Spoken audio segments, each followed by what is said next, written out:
SDO অফিসের গাড়ির ধাক্কায় আহত এক। জানা গিয়েছে আজ সন্ধ্যায় ওয়ার্ড নং ৫ ক্ষুদিরামপল্লির বাসিন্দা বছর ২১-এর সৈকত ঘোষ স্কুটি চালিয়ে হলদিবাড়ি বাজার থেকে বাড়ির দিকে যাচ্ছিলেন। সেই সময় মেখলিগঞ্জ এসডিও অফিসের একটি গাড়ির সঙ্গে ধাক্কার ফলে সৈকত ছিটকে পড়ে যায়। এরপর স্থানীয় লোকজনের তৎপরতায় তৎক্ষণাৎ তাকে হলদিবাড়ি গ্রামীণ হাসপাতালে নিয়ে যাওয়া হয়। ছেলেটির হাতে, পায়ে, মুখে আঘাত লেগেছে বলে প্রাথমিকভাবে জানা যাচ্ছে। বর্তমানে হলদিবাড়ি গ্রামীণ হাসপাতালে ছেলেটি চিকিৎসাধীন।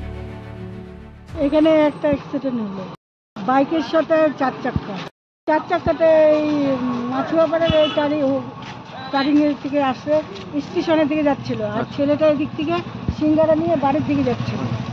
বাইরে দিয়ে চলে গেছে, আমরা শব্দ শুনে জানালা দিয়ে দেখি যে ছেলেটা পড়ে আছে আর গাড়ি চলে গেছে।